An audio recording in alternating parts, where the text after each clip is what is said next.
ladies and gentlemen, and welcome to the Kneebar podcast. I'm Johnny Brown alongside Nolan King. We have a great show for you this week. We have Creepy Weasel Steve Montgomery joining us, but we also have some fights to cover. We just Bellator 144 Mohegan's son Nolan was actually there. Did you have a good time, Nolan? I did, man. It was pretty good. I was a little disappointed that Galvao and Dantas got pulled off at the last second there. But, I think it definitely exceeded expectations. There were a lot of finishes, a lot of good submissions on the undercard that we'll be talking about. And I thought the main card overall was pretty solid. I can't complain. Yeah, I enjoyed it. It was a great night of fights as well. And we also, on Saturday, we had the big Dublin card, which, obviously had a couple of injuries kind of, maybe darken a lot of people's perspective on it. They maybe killed some excitement from the event, but I still enjoyed that fight. I thought it was a very good card as well. We got all that plus the interview. Let's just jump into it. Bellator 144, Mohegan's son. Let's see, Nolan. I only got to see a couple. I saw some of the highlights from the prelims, but anything else, any certain matches or anything that stuck out for you on the prelims? Yeah, man. I mean, one guy that stuck out to me might be familiar to a lot of UFC fans, Ultimate Fighter fans. Season 16 cast member Matt Secor. I thought he looked very impressive. He was taking on one of a very highly touted prospect in Jeremy Holloway. And he just manhandled Holloway. He took him down time and time again. His takedowns were phenomenal. Some really fancy like leg sweeps and things like that. He submitted him with a pretty nasty heel hook that looked like it did some damage to Holloway's knee. But one other guy I wanted to talk about as well, or actually two other guys. One guy, another kind of familiar name to some of the more hardcore MMA fans would be Matt Bissett. CES fighter. He's fought in Bellator in the past. He's known for, a somewhat controversial, huge upset win against Diego Nunes a couple years ago. That was also at the Mohegan Sun. He looked really impressive. He fought Kevin Roddy, who you look at his record on paper, he's 13-13 or around that. I think might actually be 15-15. He's a black belt. He's a game guy. He doesn't get, finished right off the bat very easily. And Bissett got him in a really, really interesting heel hook variation where they were both kind of sitting down. It was a good fight. It was quick. If you guys have missed the Bellator prelims, that's one to check out. But last but not least, there was one prelim that actually aired after the main event. They sometimes Bellator bumps up their prelims if they run out of time to put them as dark matches as they call them after the main event. I don't believe that this, like I said, I think this is a dark match. I don't think it was recorded anywhere. But there was a great matchup between Cameron Lachinov and Ilya Kotal. At this time, a lot of people left after the main event, so I got to go down to the front row. It's the first time I've ever been front row at something, an MMA event. And man, these guys were chucking it. Cameron Lachinov, he had a record of 1-1. He was throwing straight up bombs, man. I've not seen a Bellator prelim fighter throw that kind of heat at that weight class. So definitely look out for him. He might be another Russian fighter that somehow gets picked up by the UFC or WSOF and maybe just makes it up the ranks in Bellator. But that's my maybe the Bellator, he'll contend for a Bellator title in 2017. How about that? Yeah, and I thought interesting back on the Matt Bissett, he just recently got finished in CES by Lenny Wheeler in like 40 seconds. So it's kind of interesting to see him bounce back with a really awesome submission. I did see that over Kevin Roddy, like you said, kind of a 500 fighter, but he's a really game guy that rarely ever gets finished in that fashion. So yeah, that was a really good fight. One of the few prelims I did get to see. As far as the main card goes, the first fight was kind of a lot of people were calling it a squash match. I don't know why I said that so weird. Squash match versus MVP Michael Page versus Charlie Ontiveros. What do you think about this fight? And what was your overall impression? Yeah, man. I mean, it was kind of what we thought it was going to be. Page, with another first round knockout. I think the one thing that was interesting in this fight was to see Page go to the ground while he was there. I know probably Ontiveros doesn't have the most decorated, background on the ground, but he wasn't out of place. He did really well. He passed. I believe he finished the fight in side control. So good to see a little bit of ground game out of Michael Venom Page. And man, it was kind of a disappointing ending. I believe, after it happened, people were kind of actually booing in the arena, which was kind of bizarre. I didn't think that was necessarily warranted, but I mean, they need to step up their competition that they're giving guys like Michael Venom Page and Brennan Ward, who we'll get to in a minute, because I think people are going to start getting seriously hurt. the dude tapped due to a verbal submission due to strikes, and no one's to blame for that except Bellator. I don't think that he belonged in that cage. I think they knew that.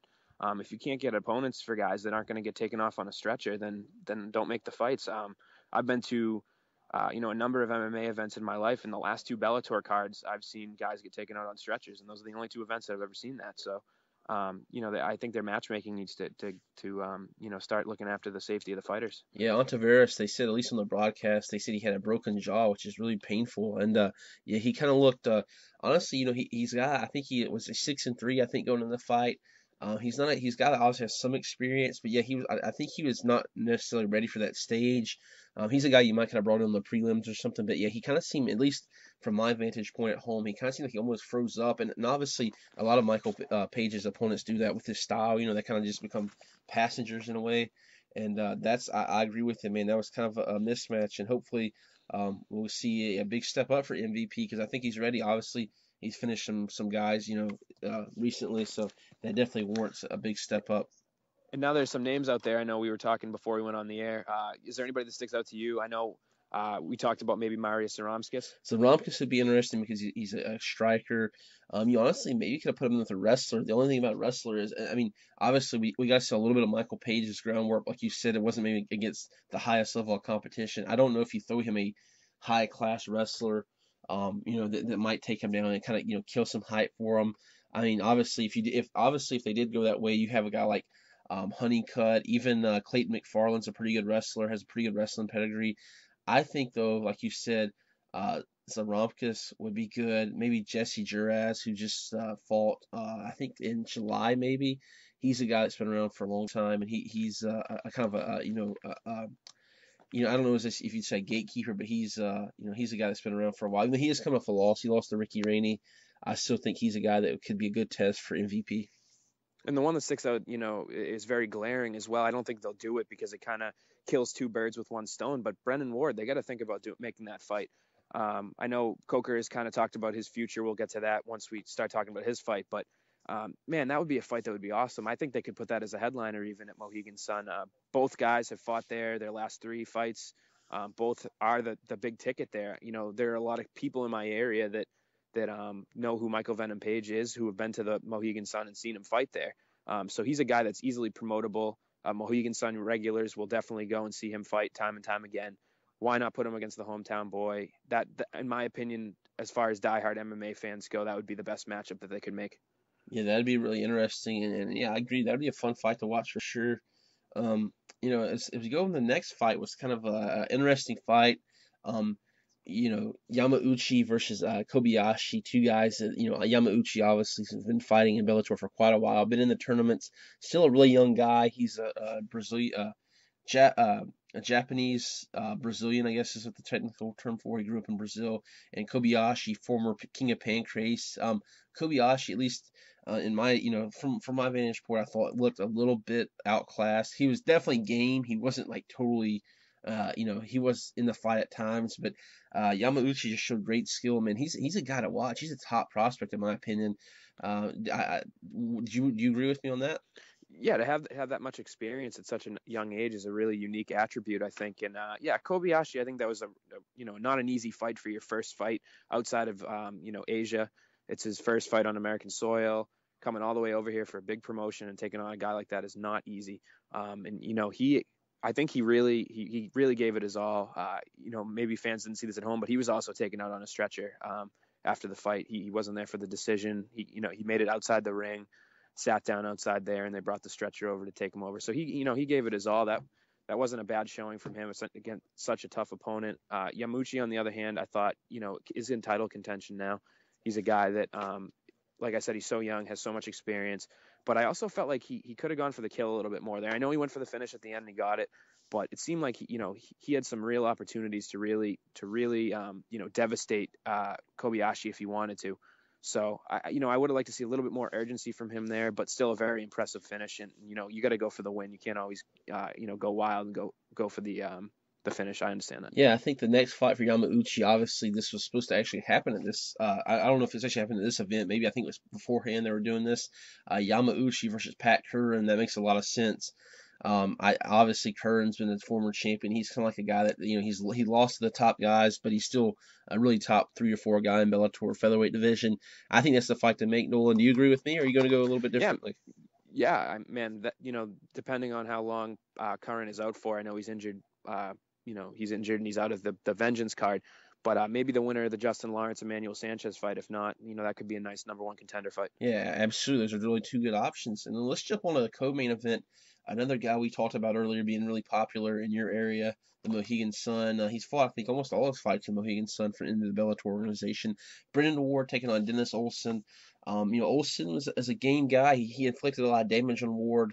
But Brendan Ward finished it with a TKO. It was kind of a nice little, I think it was a combo he did. Then had Olsen sprawl onto the floor. And then they finished up with some punches. It almost went a full round. I think it was 4 minutes and 37 seconds, 36 seconds, something like that. Olsen, he embraced the heel roll. That was kind of cool to see.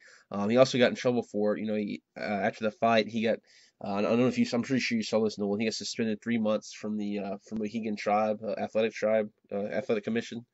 Um, Yeah, I saw that. He, giving the finger to the crowd on the way out. It was funny. It wasn't. I don't think he was. He's a jerk or anything. I think he was just doing it trying to feed into them a little bit. Him and Ward went into it at the weigh-ins. I think that they have a lot of respect for each other. They were just kind of trying to play up the fight. Maybe not the best way to do it on Olsen's part, especially when your Bellator career may be riding on it a little bit. But hopefully they bring him back. He's had 2 fights back to back against top 5 opponents in Bellator.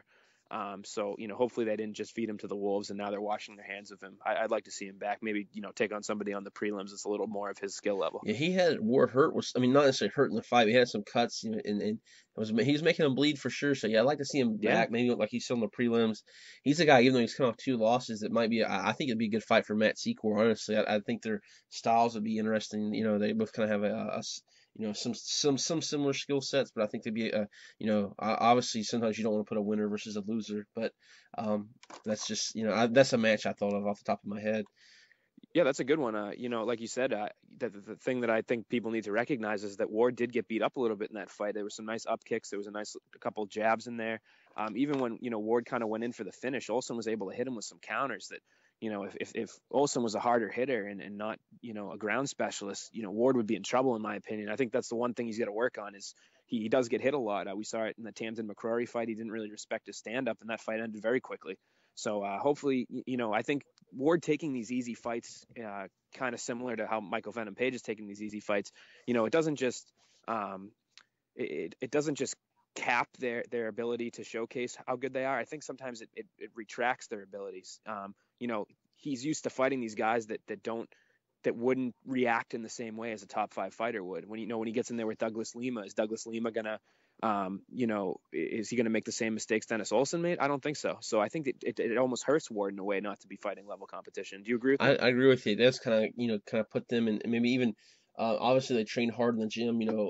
Training camps is how they try to iron out the skills. But when you get in that cage, it's a different thing. Like you said, they're not fighting guys that are going to react. Right now aren't going to react like the top of the echelon of the Bellator.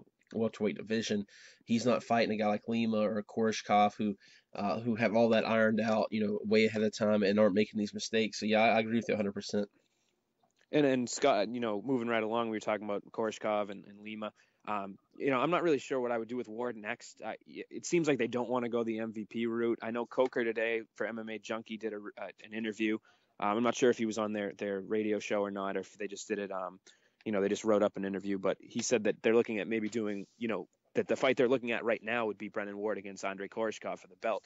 I think we both agreed when we were talking about this earlier that this would not necessarily be the best move in our opinions. Would you like to elaborate on that? Yeah, I think like you said. I mean, Dennis Olsen. Offense, Dennis Olsen. He's a game guy, but he's not in the top 5 or even honestly, probably top 10 of the Bellator, welterweight division. Obviously, Bellator doesn't have these huge roster like the UFC does, but talent wise, it's a huge jump up. It would be like fighting, I don't know how, it'd be almost like fighting, going up from AAA player, playing in AAA, jumping up to the majors, playing for the championship or something like that. It would just be a huge step up. I don't think Ward's ready for it, and I think there's some other matches you can make. I don't think you need to rush that just quite yet. Yeah, I agree. And the way the Bellator is set up, I think that differentiates themselves from both WSOF and from the UFC is that they're so their talent level has such big gaps in all of their divisions. You have guys that, in my opinion, could be in the top 10 or even top 5 in the UFC. And then you have guys that wouldn't even make it to the UFC, and there seems like there's no middle ground. So I understand that it does put Bellator in some tough positions. They almost have to go about it like boxing, just kind of some squash matches, build a contender, and then have them fight for the title, which is kind of a tough way to do things. But I'm not really sure what the other options would be right now, if especially if they're not willing to take risks and have two, top contenders fight like Ward and Page. Yeah, in almost in the same subject, going on a little bit maybe off of it just for a second. Scott Coker talked about earlier this year that they're going to do more events in 2016. So maybe, in the year 2016, we see a little more expanded rosters where there's a little more, competitiveness in the top, top 10 or so. Because like you said, it's pretty much every weight class in Bellator. There's a big drop off after a couple fighters, and at least in my opinion. I'm not saying the guys obviously beneath them aren't game, or they can't score a win here or there, but it's kind of like you said, kind of hard. Bellator's making it kind of hard on themselves in that regard. So but let's jump onto the middleweight division. The middleweight title was at stake, the vacant middleweight title. Brandon Halsey, obviously he was a champion, missed weight in his last bout, taking on Rafael Carvalho. um Man, this was I don't know how it was live, but man, this was a crazy fight. Halsey, in my opinion, dominated the first round. Trying to take Carvalho down. Had some success. And Nolan, I'll let you take away the second round. Yeah, man. Halsey came out. He tried to implement his game plan. I believe that he took Carvalho down again. Carvalho got up against the cage and they broke. And man, it's just the kick out of nowhere, just cracking the ribs of Brandon Halsey, folded, and that was it from there. The biggest underdog of the year by any major promotion. He was a 14-1 underdog in some books. I believe the lowest that I saw him was a 12 minus 12. A plus 1250. So, or excuse me, yeah, plus 1250. So, um, yeah, man, that was really impressive. I felt like the crowd was pretty stunned. A lot of times, at least with the East Coast casino scene, I think it's probably different for the West Coast scene that's a little more familiar with getting fights. A lot of times, these people come and they don't know a whole lot about MMA. They're there for the weekend, like, oh, let's go see the fights, so they were pretty, heavily behind Halsey being an American, and yeah, man, it seemed like everybody was shocked, especially at that outcome. It's just such a violent kick to the body that it really was like a one kick knockdown, I guess. Yeah, it was really crazy to see because I actually picked Halsey to win, pretty easily. I thought Halsey, and I still think he's a potential top 15 guy. It looks like Scott Coker kind of teased that Halsey will probably go up to 205. Obviously, he was stripped the belt because he missed weight in his last fight against Kendall Grove. So maybe that weight, maybe at 205 he's a little more healthier, a little more powerful. But man, Carvalho, the biggest upset, like you said, recorded this year. Congratulations to him, man. He deserved it, and I know that I don't think many people picked that for sure. Being such a big underdog like that, and he left with a belt. Yeah, man, that was incredible. He looked pretty genuinely happy afterwards. It was good to see it. He's a guy that has been an underdog in all of his Bellator fights, and he's proved everybody wrong. One thing I just want to go off on, I know you know what I'm going to talk about, is the fact that some people were tweeting they thought this fight was fixed. I don't understand, what planet people are living on if they think that, what they would think Bellator would have to gain from something like this. Bellator pulled the lowest ratings that they've had all year. I don't think this really impacted anybody's switching over, tuning over to see that the crazy aftermath of this ridiculous upset. I just don't see it. I think Halsey has a lot more of a star power than Carvalho does. I just don't understand it, man. Am I wrong? No, I totally agree with you. You told me that actually. I was periscoping it, as weird as that seems, I was periscoping it, and you sent me. You told me that people said it was fixed, and I couldn't believe it. I was like, "Wow, how? What is this? What does this gain from Bellator? Halsey's more marketable as of right now, even though they've hinted about in the future they don't do any cards outside of the U.S. or Canada or North America, I should say. So I mean, what does that accomplish? The only thing and obviously the fakes allegations are ridiculous, and I 100% agree with you on that. The only thing that I think it does do Bellator, it maybe opens that division up a little bit. I think Halsey at least in my perspective, was almost a couple levels above the rest of the 185-pound division. Carvalho wins it. Obviously, he's tough, but he seems, in my opinion, more closer to the other talent level of your guys like Hasaki Kato, and your guys that even Doug Marshall. Some of these guys have lost, but are still kind of in the Bellator middleweight division still. That's gonna be set up some interesting fights. But yeah, the fixed allegations are ridiculous.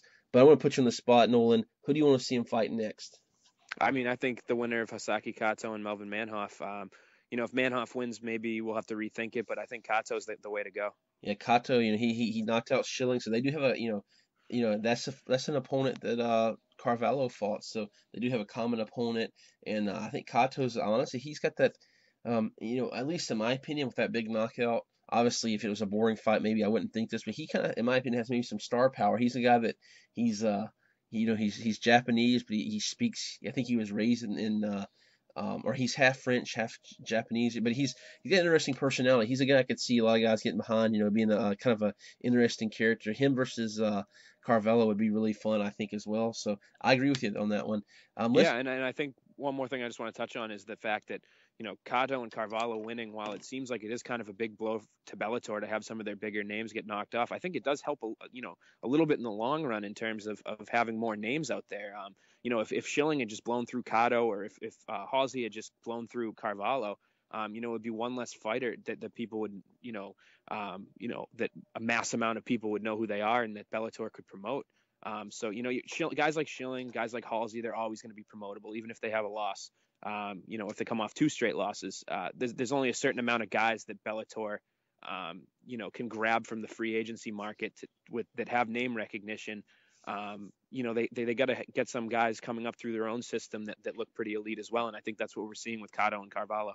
Yeah, it's interesting. And at Bellator, sometimes they strike on this, and UFC's done this as well. I mean, all the promotions have done this, but they've kind of snagged guys that are maybe on the cusp of, I'd say like, the coal and the diamonds. They grab them before they become the diamond. Maybe Kato's a guy like that. You've seen it in other organizations, but yeah, like you said, it brings a lot of credibility, in my opinion, to see these guys that they scouted and then aren't living off their reputation in the UFC or in kickboxing or anything like that, and they get the wins. I think it does help Bellator, maybe in the long run, like you said. Let's go the next day over to Dublin. We had a pretty interesting fight card on the UFC Fight Pass. We had a former guest of the show, Bubba Bush, open up the card with his middleweight bout against Gareth McClellan. It was an interesting fight, Nolan. I thought Bubba Bush won the first round. The second round, there was a kind of honestly, I hate to say this, but Bubba Bush looked gassed. But besides the point, there was he was going for a takedown, and McClellan grabbed the cage, and man, it turned that entire round around. In my opinion, it was early in the second round, and McClellan pretty much dominated that round. We enter the third, and it's more McClellan kind of beating on Bush and finished him. I think for about 2 seconds, about 4 minutes and 58 seconds into the third round, almost a decision, but he finished it out. And a great performance from McClellan. Tough loss for Bubba Bush, but what'd you take from this fight? Yeah, I mean, it was really disappointing to see Bush go down like that, especially with having so much hype behind him, having so much, controversy in his last fight that he was on the receiving end of, that really put him out of action. Like he was saying on our show, that was a factor in him being out of action for the last 14 months. But in my opinion, I'm sure Bubba trains hard. I'm sure he thought he was well prepared, but I don't understand how you can come in, with the half a gas tank, or so it seemed. Maybe it was an adrenaline dump. You never really know. Maybe he was injured. But I'd maybe like to see him go up to 205. He's carrying a lot of muscle. If the UFC decides to give him another shot, that might be a good move for him. But yeah, man, he's going to go back to the drawing board a little bit, because I think McClellan was definitely better than people thought he would be.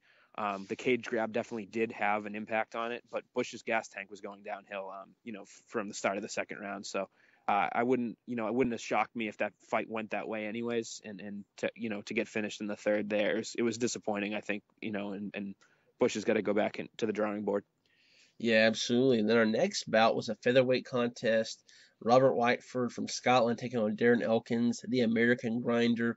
This was pretty much a pristine Darren Elkins performance. He grinded out Whiteford was able to hit him at times, but Elkins had really smooth takedowns. His striking, Elkins is a really kind of awkward guy. He's hard to kind of, his striking is very bizarre almost, and he always kind of looks off balance. But like we were talking about it, I think during the fights, he actually looked pretty, he looked a little bit crisper. I wouldn't say it was like, I don't think he could jump in glory and become a champion or anything, but he was definitely, I thought a little improved in the striking game. He took this 30-27 on every scorecard. I kind of, I'll get your opinion on this. I don't mean to talk, too long, but Whiteford, in my opinion, this was kind of weird matchmaking. I think I tweeted about this. Whiteford was a guy that he beat Paul Redmond, who, in my opinion, is kind of like near the bottom of the featherweight division, and he gets Darren Elkins, who's pretty much been a top 15 guy for the last couple of years. Kind of a weird, a big step up, but Elkins won and a good performance, and I think Elkins takes a top 15 guy, for his next bout.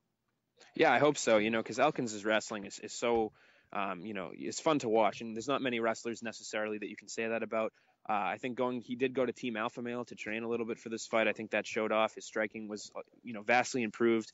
It's really weird. It almost looks like he doesn't necessarily, doesn't have the sharpest striking, but he was, Whiteford wanted that fight on the feet, and Elkins was taking it to him, man. He was beating him up everywhere. He's hit him with a front kick at one point in the face. It was just, it was a great performance from Elkins, and it shows that, that was almost a, that was almost dissing him by giving him somebody that wasn't ranked at this point. I think he's a stalemate for that division, and I think that he deserves, no disrespect to Whiteford. That's a tough fight to take in your, whatever it was, your fourth UFC fight. He's an up-and-comer. I'm sure he'll be in the top 15 at some point, but that's just like for Elkins not to get a top 15 opponent in his next fight would be mind-boggling to me. Yeah, absolutely. And then the next preliminary bout was actually the first fight of the night that had an Irishman in it. Cathal Pendra taking on Tom Breeze. In my opinion, this is definitely performance of the night. This is the most impressive performance. Tom Breeze put down Pendra. I think he broke his nose early in the fight. It was pretty much almost like a lamb going into the slaughter. It was pretty rough to watch at times.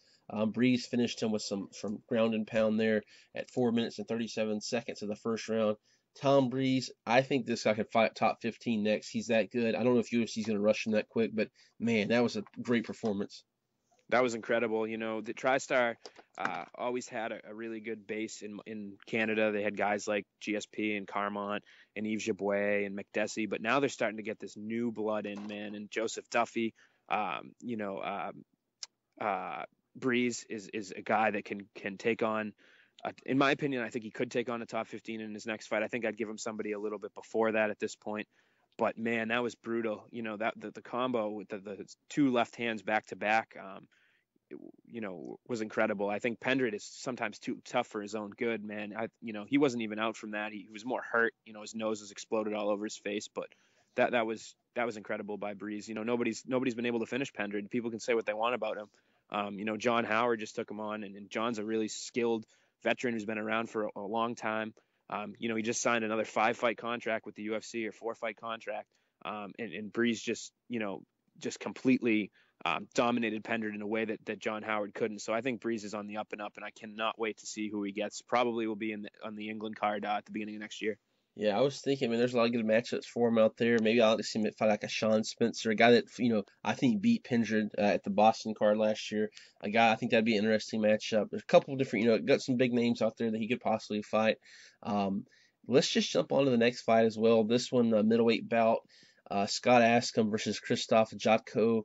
Kind of a fight that I didn't necessarily think was all that great. Jotko won a split decision. Nolan, what was your take on this fight? Yeah, I actually, it was kind of a sloppy fight. It wasn't the most fun fight to watch.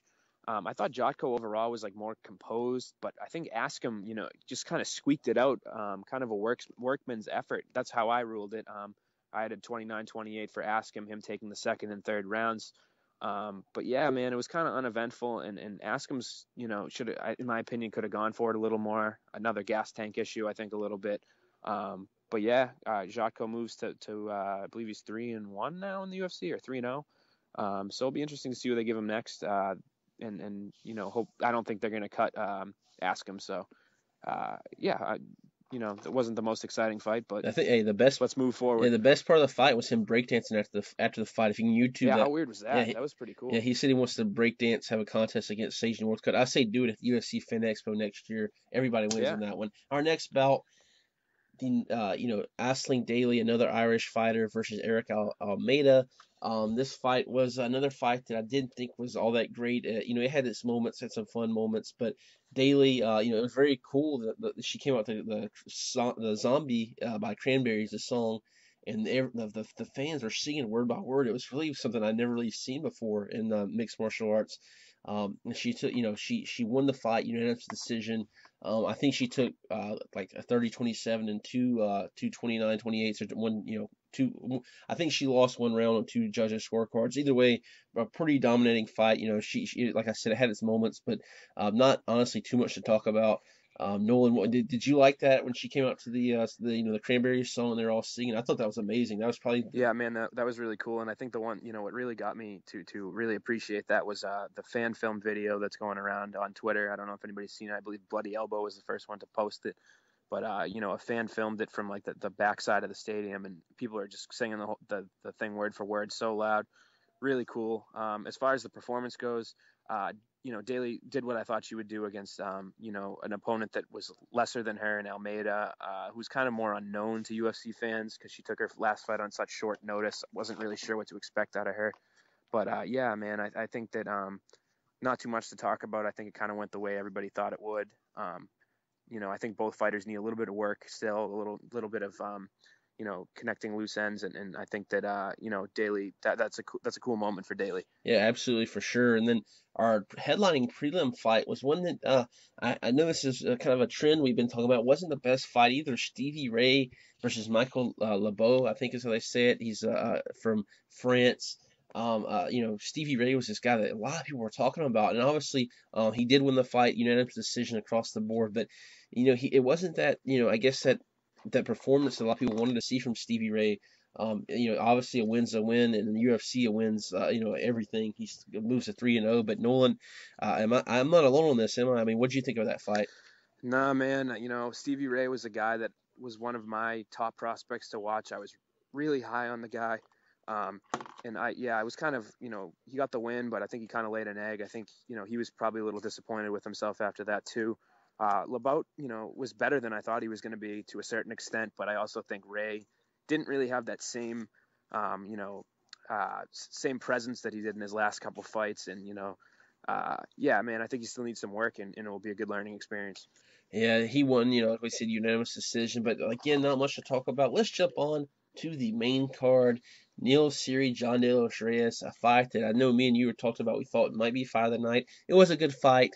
We saw Neil Seery lock up a guillotine in the second round to win. A huge win for Neil Seery. He did win a performance of the night bonus, so that's $50,000 to the Irishman. And that was a fun fight. Obviously, it didn't win fight of the night. We'll get on to the fight that did shortly. I thought it was a great performance on Neil Seery. He's a guy that every time you see him fight, at least maybe because I don't know what it is about him. He just doesn't look a guy that's going to win a fight. My dad, who's a pretty big fan, but he doesn't maybe as hardcore as me. He always is like, man, I think this guy's going to get beat. He said that about every Neil Seery fight, and somehow he wins majority of them, which is crazy to think about. I don't know what about it, maybe, but he's a tough guy, and he's beat Chris Bill. This is a great win for Neil Seery in his homeland. What do you think of the fight, Nolan? And on that note, who do you want to see Neil Seery fight next? Yeah, I thought, it was a typical Seery performance. We talked about it last week, where Seery's a guy, win or lose, you can bring him in, have him fight really anybody, and he won't be too too outclassed. He did much better against Luis Smolka than his fellow Irishman, Paddy Houlihan did. No disrespect to Houlihan, obviously. We'll get to that later. But yeah, man, that was impressive by Seery, and I think he's a guy that will get a step up in competition. I think he'll fight a ranked fighter next. And I think, the guy that I'm looking at is, the Sergio Pettis. I'm assuming he's going to fight on the same card as his brother Anthony in January. It's in Boston. Irish. They got the whole Irish thing going on. They like to play off of that. So that would be a nice stepping stone for both of them. Yeah, I actually really like that fight. I wasn't thinking about that fight, but that's a really good one. and they could have it on that Boston card with along with Anthony Pettis fighting Eddie Alvarez that night. That was a good fight. Let's jump on the next one, which was fight of the night: Darren Till versus Nicholas Dalby. Till was dominating the fight early. I think he definitely won the first 2 rounds. Dalby, though, man, what a gutsy performance in that third round. He came back, and I tweeted this: if that's not a 10-8 round, 10-8 round, show me what is a 10-8 round, because he almost finished Till several times during that third round. It looks like after the fight, Till said his shoulder popped out or something. I don't know exactly what the injury is, but man, what a great performance. And it actually ended up being a majority draw. One judge had the fight 29-28 Till, and the others had it 28-28 for a draw. Nolan, was this the right call for fight of the night? I know we'll kind of get into that later. I know the main event was a good fight as well. I love this fight though, and Dolly really, he was really classy after the fight. What a great! I mean, I know this is kind of cliche, but that was just a great fight, man, and it deserved a draw in my opinion. Yeah, man. Though, if there was a fight that deserved a draw, it would be that one. I think that it was a roller coaster of a fight. With this and the main event being in the two of the top three fights, I think it sent the Dublin fans home at least satisfied for the entertainment value that they witnessed that night. And yeah, man, what a heart by Dalby. It was just incredible. He was getting kind of, I wouldn't say pummeled in the first round, but he was really getting outclassed and to the extent that Till was sometimes showing him up, waving his hands, doing kind of Nate Diaz type stuff. And you kind of felt, I kind of was, feeling bad for Dalby that he was kind of, what's the right Getting word? showed up a little bit. He was just kind of like, lackluster performance going on, and to come back in that way to the extent that Till literally couldn't do anything. I know he said he separated his shoulder, but that's Dalby probably had something to do with that. So it's a fight, man, and that was a crazy end to a fight, and what a performance from both men. Yeah, that was great. These two guys, they say the O must go. Not necessarily. You do have the rare draw in mixed martial arts. They're still undefeated technically, I assume. And they'll go on to probably have some, another. Like I think if Till is heals up, he could be on the London card if the shoulder issue's not much, or he could even be on the Brazil card because he actually trains in Brazil. That should be interesting to see who those guys get next. But let's jump on to our co-main event. This one had all the eyes on it. The weigh-in between Reza Madadi and Norman Park was insane. Park threw the purse at him, and Nolan. Sometimes I get kind of agitated at the some of the stuff people do, some of the antics they pull, but I really enjoyed that. Honestly, I have to be 100% honest with you. I like that. What do you think of the weigh-in antics, and how did you think how did the fight go down in your opinion? Yeah, man, like I predicted it last week, man. I don't know if you remember. I said I think the moment I'm looking forward to the most is that weigh-in between Madadi and Park, and it lived up to the hype. One of the more memorable weigh-ins that I've seen in my 5+ years of really following MMA intensely. The fight itself was a little disappointing in my opinion, but it wasn't. Looking back on it, I think I had too high expectations for it. Park is kind of known to be kind of a letdown at times, and Madadi being in locked up for 3 years obviously had some impact on him. He was still in good shape, no doubt. I think he had good cardio, but going from age 34 to 37 and not fighting in that time is a tough transition. Hopefully the UFC gives him another fight. He hung in there. I thought Park, could have. I don't know, man. I think his striking looked more improved. He was more calm and collected, but at the same time, I would have liked to see a little bit more of a dominant performance on his part.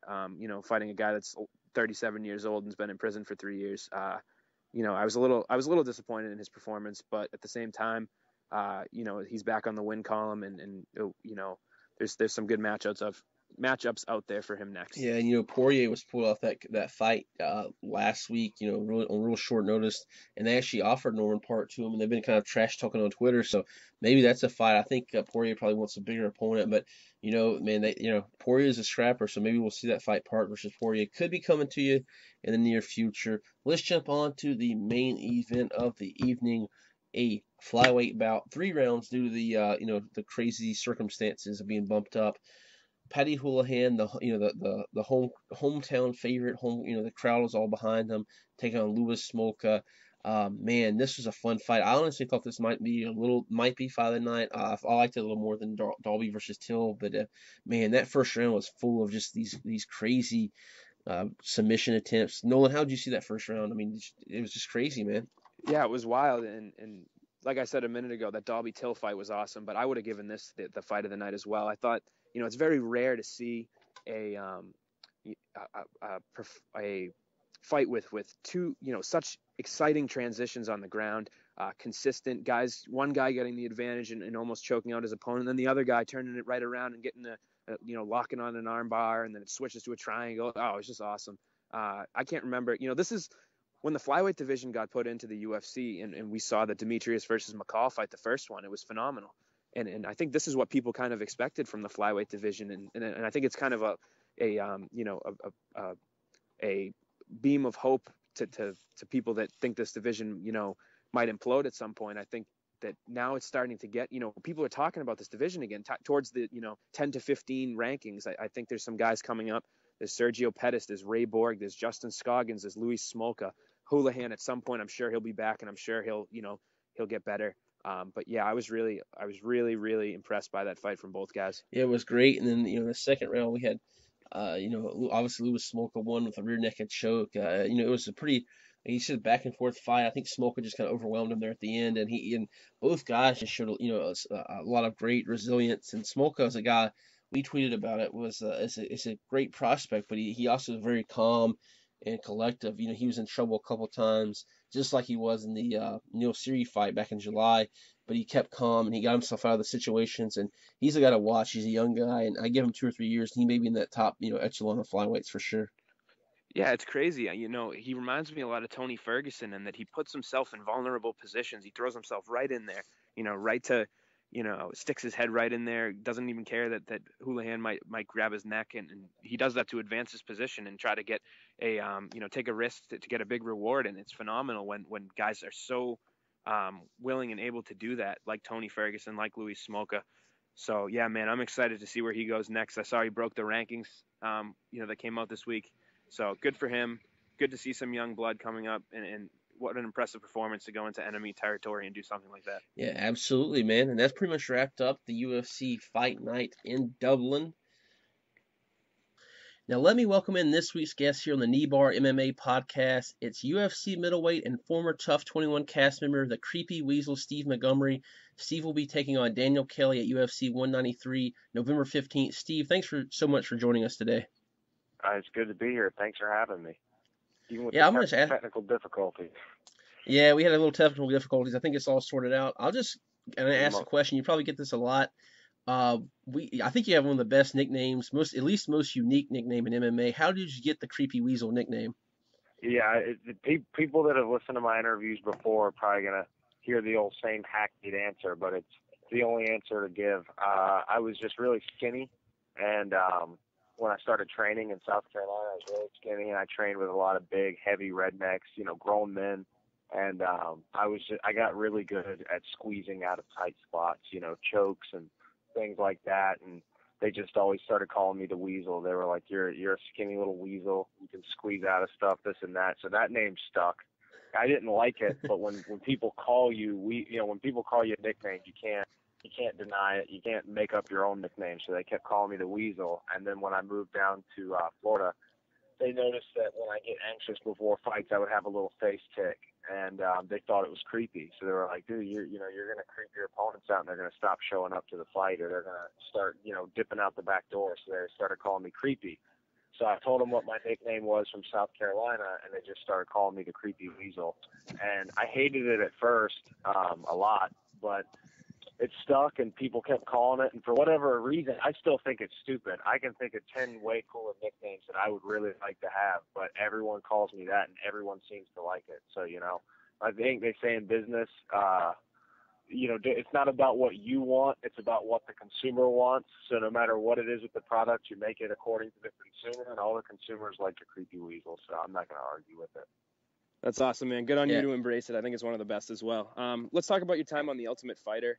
Obviously, there was a bit of a disappointing ending for you on that show, but what was it like, during your time being on the show, and what was that like living with the Blackzilians and having that rivalry go on? It was a really cool experience. The people on the actual, crew, they're really cool people. I really like the Ultimate Fighter crew, the people that run it. They're all great, and I just didn't like not being able to fight. Like when people call me a tough cast member, I don't even really. I mean, it was cool to be a part of it, but because I didn't fight, I don't feel like I was a true cast member. A cast member fights. Even if you lose, I would have rather lost in 6 seconds than not fought at all. So I was really pissed about not being able to fight. And there was a couple things that obviously they didn't have time to show, but I was there for a week trying to get back on the show. After the seizure happened, we went and got a ton of medicals done. I mean, all sorts of different brain scans, heart scans, blood work, urine testing. They did every test they could on me and showed that I had a clean bill of health. But and the Ultimate Fighter crew, as well as the UFC, had no problem with me coming back in. But I think ultimately people at Fox just didn't give the go-ahead. They didn't feel that it was good, a good idea to put somebody in there. And if something were to happen, it would have looked bad on them. So I don't blame them for their decision. I was just really disappointed. I really wanted to fight. And one thing I really was happy about is the crew and the UFC let me stay around the whole time. I didn't live in the house, but I was at every training session. I got to train with the guys. I got to corner them in their fights and be there for them during the fight. So I still got to help push the team forward, but I would have much rather, gone out there and gotten a win for the team. That would have been better than anything else. Yeah, I don't blame you, man. And it must have been obviously tough watching it, and obviously going through that issue. But like looking back on it, do you almost look at it like kind of there was some positive that came out of it? From that show, there was only 5 fighters that were signed, and you were one of them, and now you're going on to your second UFC fight. Yeah, a ton of positive stuff came out of it. I mean, even as it was happening, it was frustrating, but I could see all the benefits from it. I learned a lot of things about certain people. Certain people had my back that I never truly understood how much they had my back, so that was great. For whatever reason, too, Dana was really harsh on the fights at first. He was very critical. Some of the fights that I personally thought were really good fights, he was like, they could have fought harder, this and that. So I was just expecting him to drop the dumpster on me, like, oh, this idiot didn't cut weight right, this and that. But he was, like, super cool, He was like, I really hate what happened to Creepy. I'd love to give him a chance if he can show us he's healthy. And so that was amazing. And then pretty much what I got under the table, the offer, I wouldn't even call it an offer, but the deal that I got was, hey, go out, fight one time, maybe 2, win, and show them that you're healthy and you can make weight. They're like, go fight a dumpster. As long as you make weight, that's what they're worried about, is that you're healthy, and they'll give you a shot. So I went out, tried to find a lot of fights. I don't even remember how many we had back out. One of the fights got canceled after the weigh-in. So it was really frustrating trying to get a fight. And ultimately, the day before I was supposed to fight at 185 pounds in Virginia, we got a call to fight the following weekend at the UFC in Florida because the card had fallen apart. So ultimately, I ended up in the UFC before anybody else on the show.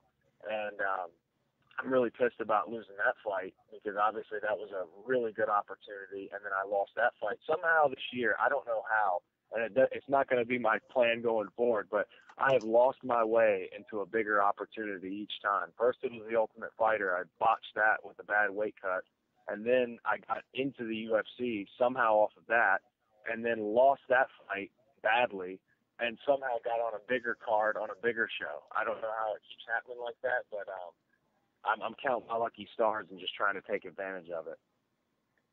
Yeah, absolutely. And you kind of talked about your last fight that it was a very short notice. The card was falling apart there in Florida. You took on Tony Sims. You were having some success on the feet before, unfortunately, you got caught.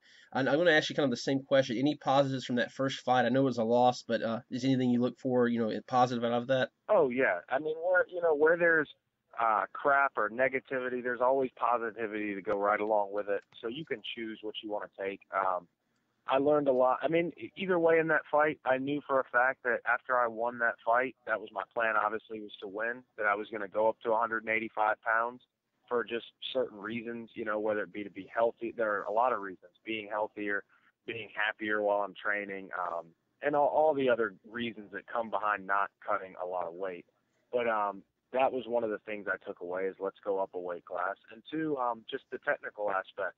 I knew what I did right after, as I literally walked out of the cage, I had already pieced together what I got caught with and why I got caught with it. And then we went back, we watched the film with the coaches, and that was pretty much it. So there's a lot of technical things to do with angles on the feet, and also I learned a lot about a different type of mindset to take into fights. I learned so much from that fight. It would honestly just bore people to hear all the things that I learned. But I will say this, win or lose, you're going to see a lot of those new lessons in this next fight, because I'm going out there to either win or do the samurai style, put the dagger up to your heart, and take your own life. It's do or die this next one.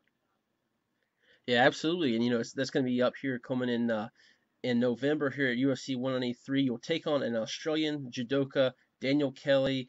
How has the training been going on for this fight? Thankfully, you've had a little longer camp. I don't know if it can get any shorter than your last fight. That real short notice fight. You got some training going on. How's it going? And are you ready to get back in there? Yeah, it's been going good. And in the last fight, being short notice, I've been training because of extenuating circumstances. I've been training for over a year straight in camp. I fought on Halloween of last year, so I did an entire camp for that. I had an 8-week camp, and then straight from that, I was told like the week before that fight, hey, we're going to be doing this show. So as soon as that fight was over, I might have taken like half a week off, and I kind of eased back into training and got right back to doing the camp because the show filmed in January. So I did a training camp for the show. Then the fight fell through. But the whole thing was, after that was, all right, now you've just got to go fight outside of the UFC once, maybe twice, and you can get in. So I started doing not only training the guys who were still going to fight on the show, but I started training to get a fight outside the UFC as soon as the show was done filming. So I trained for a fight from February. I was looking to fight in March or April. Those two fights fell through. So then come April, I had a fight May 20th scheduled. That fight fell apart after the weigh-in. So after May 20th, I knew I had a fight June 20th. So I was getting ready for that fight. And I got the call, I think it was June 21st or 22nd not 22nd, June 12th or 11th, I got the call for the UFC. So I knew that, I was going to fight in the UFC a week later. So I was already in shape. It was just a matter of doing some technical stuff because the guy was a southpaw and a right-hander. He switched stance a lot. He was a really good boxer. So we had some things planned for that. And then right after that fight I lost, I finally did take a solid 10 days off. But I went to Las Vegas for the Ultimate Fighter finale, and Glover Teixeira asked me if I could come help him be a southpaw for OSP. So I got to go up there and do some awesome training for about 11 days. And that led me right back in, not really into a training camp, but I kept training because I knew that I'd be getting a call for the UFC sometime around October or November. And I just kept training, and I pretty much been in shape all year. So this fight, the thing that's been nice is I've had a lot of time to drill specifics for a specific opponent. He is a judoka. He's a southpaw. He throws heavy leather and stuff. He tries to really punch his way into a clinch. So I've been able to prepare some certain things and just kind of modify all my tools for him. Yeah, and this has the potential to be the biggest show attendance-wise in UFC history if all goes well, and it does sell out, which I believe it will. What are your thoughts on being part of such a historic event? It must have been a no-brainer to accept that one, huh? Oh yeah. I'm to the point where, if they called me to fight Robert Whitaker or some big middleweight out behind a dumpster, I'd take it. So it's really cool to be on such a big show. And from what I've heard, I've done a little bit of Google research. I think they sold something close to 60,000 tickets the first week, and the venue seats 75,000. So within the tailgaters and all the people that'll be working the event, I'm going to guess there'll probably be close to 80,000 people there. And I looked at the Ireland card yesterday on Fight Pass, and even though that card had some things fall through, that crowd was full for the first fight.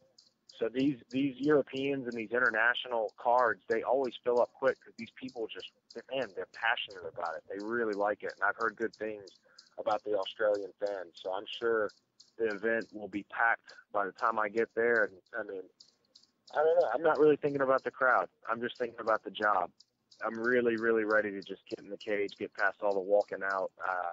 I'm not really looking to enjoy the ambiance. I'm looking to go get the job done and enjoy that. So you're not really a guy who would get nervous at all going out, fighting an Australian, all those people. The energy is going to be crazy. You're a guy more feeds off that type of stuff. No. I'm the opposite. I think one of my problems was for the last fight, when I walked out, it was in front of my hometown. I looked at it as like an extension of the show. It was because on the show we had all our friends, the team itself, people from the gym, they were all coming to the fight. So it was really cool. That whole idea of fighting in front of my loved ones, my friends, and all that idea really stuck in my head. I really wanted to experience that. So when I found out I'd be fighting 20 minutes from my house on the UFC, I was ecstatic. So to me, I got almost a little too caught up in the crowd. I enjoyed the crowd too much, enjoyed the ambiance too much, and I focused on the fight obviously, but I wasn't really there aware. I don't know. I just don't feel like I had the mental focus that I needed to just go out there, ignore the crowd, just screw all of that. You've got to go out there and you've got to do the job. And that's how I'm going to feel this time around. And because the crowd is so hostile, not even hostile, but they're going to be a big crowd. They're not people I know. It's going to be easy for me to just tune that out, stare straight at the cage, and just go get the job done. The crowd's going to be tuned out for the rest of my career until after the fight. After the fight, I'll enjoy it then. But before the fight, when you've got a job to do, you can walk out there and enjoy it, but you haven't won yet. And I mean, even watching one of the fights on Fight Pass last night, a really good striker, I can't remember his first name, but his last name's like Till. This southpaw just tore this guy apart and was literally playing with him, putting his chin out. I mean, got really, really arrogant. And then in the third round, he threw his shoulder out, and the dude came back and almost finished him, and it was a draw. So no matter how comfortable you get out there, I was so comfortable out there with Tony. So comfortable. Landing my shots, landing knees, felt great in the clinch. Like, as soon as he clinched me, I felt him not wanting anything to do with it. So I felt really comfortable. And just that 1 second, you can get taken out. So you've got to go out there and know that it could be your last fight every time. And I think when you fight with that kind of urgency and focus, things will go your way. Now let's talk about your opponent, Daniel Kelly. He's a highly decorated Olympian with a judo background. His only career loss was his last fight against Sam Alvey. Without giving away too much information about your game plan, what do you expect to see out of him? And have you been watching a lot of film on him? Yeah, I've watched his 3 UFC fights. Just one time, not one time. I think I watched them about 2 times each, just looking at some of his tendencies. And I'm trying to think. I think I saw his fight right before he went on The Ultimate Fighter.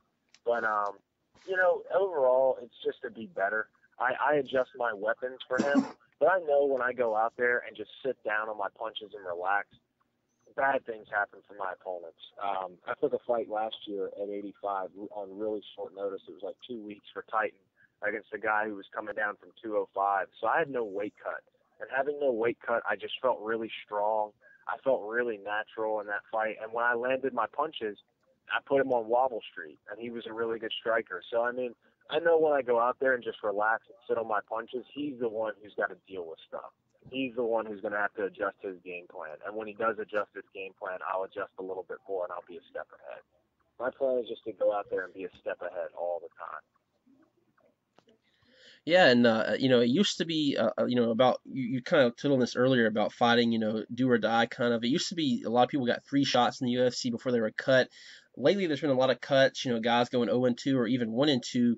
With all the harsh cuts in the UFC they've been doing lately, do you feel the extra pressure to win this one, or is it always the same kind of pressure? Yeah. I mean, I would say it's probably a 95% chance that I'm on the chopping block. I mean, unless I got some kind of fight of the night performance and just barely lost, or even a controversial decision. You know what I mean? I feel like I'm just on the chopping block. I have really good friends that were on that cut list that have done really well in the UFC, or maybe lost a really close decision but won a fight before that, both fights on short notice, and they still got cut.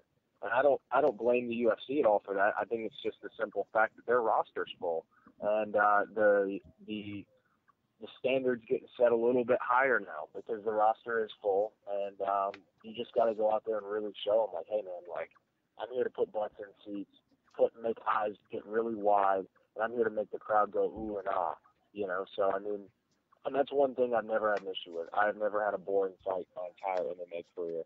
I never see that being an issue, win or lose, but I really want to go out there and just get the job done. I mean, really quick, really efficiently, and just devastate this guy. One last question on my end. Your fight November 15th at UFC 193. Any prediction? Obviously, you think you're going to win, of course, but any other predictions you'd like to throw out there? My only true prediction that I would feel comfortable with is I know when I get out there, I'm not going to be expecting or anticipating anything. I'm just going to flow with the fight. But any position, I predict punishment in the sense that if he wants to clinch me and he thinks his judo is going to work there, he's going to regret clinching with me. He's going to regret standing with me. And God forbid it goes to the ground, he's going to regret being there, whether he's on top or whether he's on bottom. He's just not going to be happy anywhere. Well, I think it's safe to say that I cannot wait to see that one. And before we let you go, Steve, is there any sponsors you want to thank?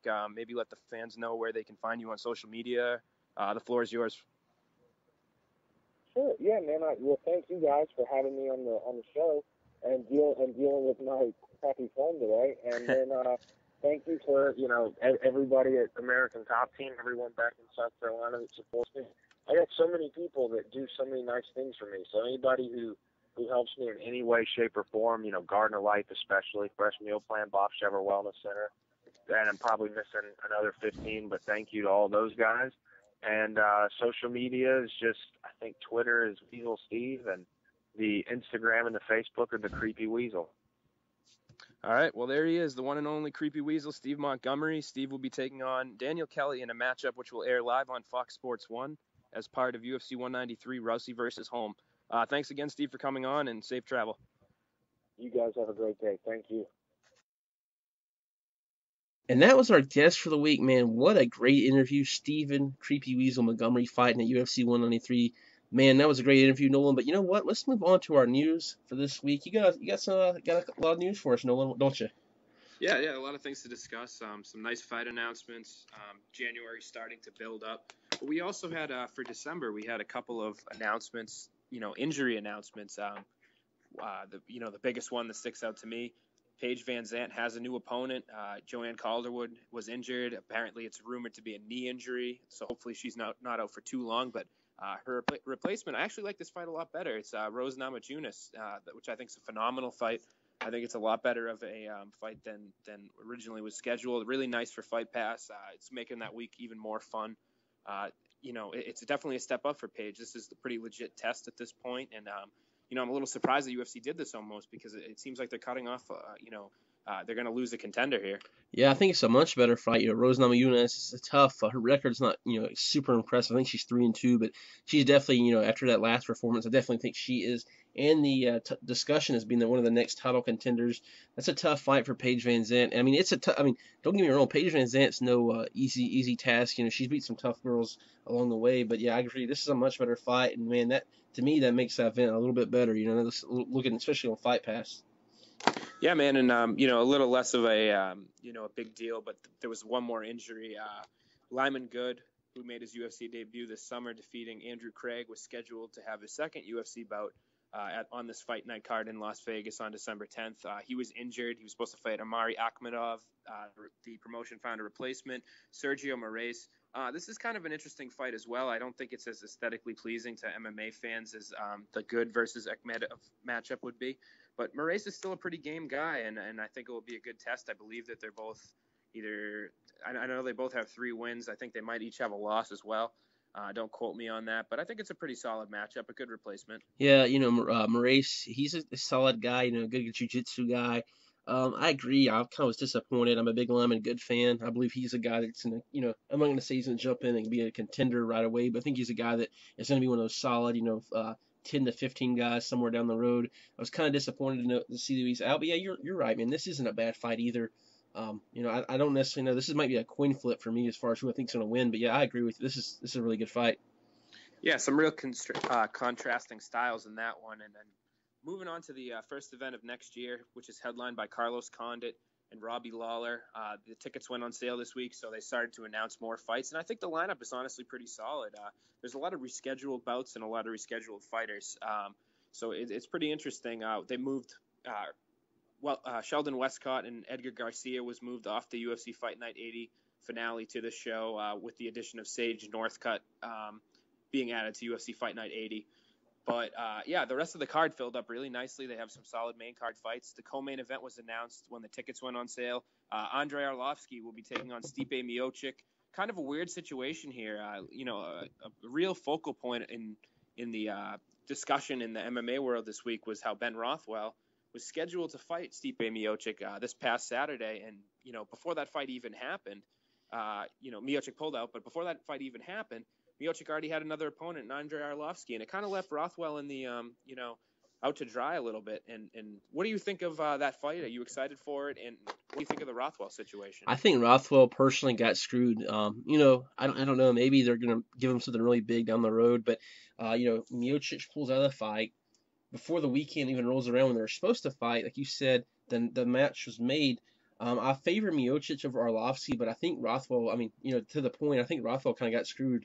I hope they give Rothwell something big. I've heard rumored maybe they might do the Frank Mir fight eventually. That'd be a good one. But yeah, overall, it's hard not to feel bad for Rothwell in this situation. Yeah, I agree, man. There's just not many options for him at this point. And, one guy that they've been talking about was Josh Barnett, but he seems like he wants to go in a different direction. He has some prior engagements where he has to film a movie. It seems like, he's kind of clogging up the upper echelon of the heavyweight division, which, it's not necessarily his fault. I think there's just kind of a limited amount of guys that you can give a title shot to or one fight away from a title shot at this point. But yeah, I think, with that being said, Frank Mir's another guy that, I think that's probably who Rothwell's going to end up with. And it's not a bad fight. I think, it's a step up for Matt Mitrione for Rothwell. And it's a step, if Mir can beat Rothwell, he kind of puts himself back in the mix. So I think that's a good matchup. But Stipe Arlovsky is a pretty good fight, in my opinion. Forgetting about the Rothwell situation, I think this is pretty much a number one contenders fight at this point. Kind of a weird situation with JDS going on as well. He's had multiple shots and he's lost, but he still seems like he's pretty dominant. So it depends on what the organization wants to do with him. But moving on from that for now. Another great fight that got announced. I'm really excited for this one. Stephen Wonderboy Thompson will be making his return to the octagon against Neil Magny.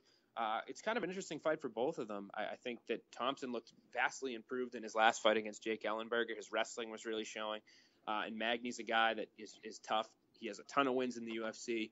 Obviously had a great year last year. He was a little bit of, exposed, not necessarily exposed, but, his first real step up in competition was against Damian Maia, and he was on the, a pretty, the receiving end of a pretty dominant performance from Damian Maia in that one. But I think it'll be interesting to see how he does against an elite striker this time around. Yeah, that's a great fight. It's kind of a tough situation. Like you said, Neil Magny, his step up fight against Maia, he got kind of dominated in pretty he lost in pretty dominant fashion, to be quite honest with you. He jumps back just a couple weeks later and beats Eric Silva. Obviously Eric Silva's not at this point in his career is not a top welterweight in my opinion. So you have him who's getting another step up in my opinion, and Stephen Thompson, who beat Jake Ellenberger and has beat some other tough guys. He kind of is in that situation where he seems to not get a step up, almost like a lateral move. Don't get me wrong, I think Neil Magny is better than Jake Ellenberger now, currently, but I kind of was hoping Stephen Thompson might get a guy in the top 10. Don't get me wrong, Neil Magny's no slouch. I think this is a great fight. A striker versus Magny, who's more, I guess, I wouldn't necessarily call him one style. He's more of an overall a mixed martial artist. But, even Thompson, like you said, his wrestling looked really great his last bout. So he's not necessarily just a one-dimensional striker like most people pegged him when he was coming up through the ranks. I'm excited about the fight, but you know what? I was kind of hoping Thompson might get a little tougher guy, a guy that's in the top 10 already. Yeah, man, I don't disagree with you on that one. I think that I was a little surprised as well, but I think, with all things considered, it's still a pretty solid matchup, and another, probably my favorite matchup on this card right now is the next one that I'm going to talk about. I'm not really sure if it's going to be on the main card, maybe kicking off the main card, or if it's going to be on the prelims, but either way, people always throw around the term violence. This is a very violent fight. Lorenz the Monsoon Larkin will be looking to win his third straight fight after dropping to welterweight when he takes on Albert Tumenov, another dominant, striker, just both two powerful guys. Larkin's one of the quickest guys, I think, in that division. His cardio is phenomenal. I think dropping down was a really good move, but he's got a stud standing in front of him named Albert Tumenov. Yeah, this is a great fight, too. I'm with you. This might be my favorite fight of 2016 so far. I know it's only a couple of fight announced, but it's one of the best ones in a while that I've really been into. I think Larkin, like you said, has that quick speed. He used to fight at 205, which is kind of hard to imagine. I imagine he was super quick at that weight class. He goes into 170. He's a quick guy. He's looking for his third win in a row at 170. Like you said, man, the Russian, he's tough. I think Tumanov, I might favor him just a little bit, but man, this is a fight that I don't care what you're doing. You turn on that TV, it's on FS1, or you order the pay-per-view because it's going to be that type of barn burner fight. 100%, man. These two guys are going to bring it. And now that's the first event in January, but the second event is on January 17th in Boston. It's a fight night card headlined by Dominic Cruz and TJ Dillashaw. Great fight for the fans. I think this is a great fight to put on TV. But they also, we've talked about that last week, but they added 3 more fights to that in the past week. The biggest one, Paul Felder versus Darren Cruikshank. To quote Nick Diaz, think of all the spinning shit we're going to see with this one, man. Yeah, that's a really good one. Paul Felder coming off 2 losses. He's a top prospect though, still in my opinion. I think he's going to be a guy that's going to be around for a while. Darren Cruikshank, another guy that has been up and down in the octagon. Cruikshank coming off that really quick loss to James Krause, who I think don't get me wrong, James Krause is a tough guy, but it's I don't think many people expected that fight to end so quickly. Cruikshank, Felder, there's no way this is not going to be an awesome striking battle, spinning stuff, all around. It's going to be a great bout. And yeah, that's one I think might, it depends on the card structure. We've seen Fox Sports 1 cards in the past have 4 fights. Usually they have 6. If this is the 6th, 6-fight main card, this one should open the show. It's going to be really exciting. If it's a 4-fight one, depending on what they put above it, it could be on the prelims. But regardless, it's going to be a great fight. I'm leaning towards Felder if I'm going to be an odds maker. I think he'd probably be the favorite, but it's going to be a great fight, man. Yeah, it's going to be a good one. Definitely start, if it is that first fight of the main card, it's going to start things off with a bang. Another fight that's kind of in an awkward position of necessarily where it's going to be on the card is Patrick Cote, who's on the verge of being ranked in his second stint in the UFC, will be taking on another guy that's kind of in a similar situation, also his second stint in the UFC, Ben Killaby Saunders. I think this is a very good fight. I'm a little surprised Cote didn't get one step up from Saunders, but I think Saunders is a pretty game guy as well, and I think he always comes to bring it. Yeah, I actually was, a lot of times me and Nolan kind of shoot each other matchups. We want to see, maybe how we structure a card or whatnot. And this is a fight I think I've made a announce that I would like to see.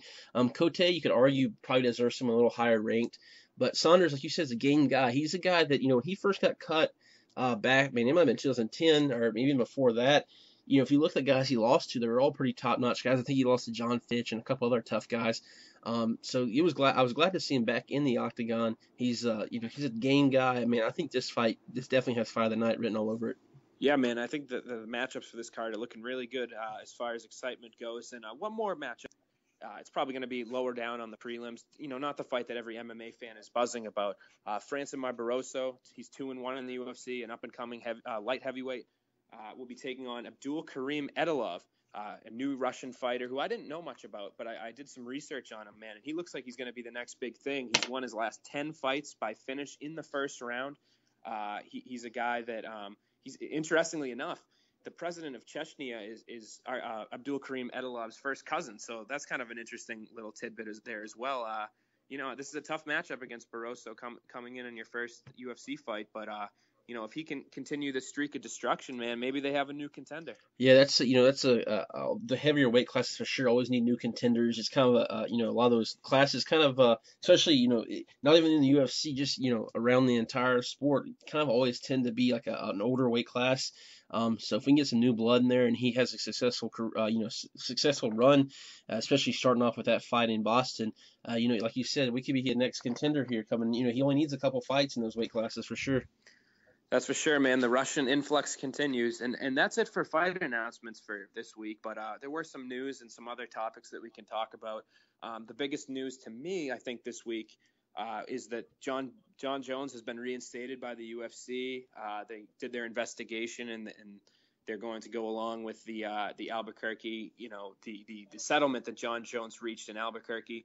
So, yeah, I'm really excited, obviously, to see him back. I'm a little surprised. In my honest opinion, I would have liked to see the UFC throw a little bit more punishment at him. I just feel like it's kind of, there are some mixed messages going on here about different things.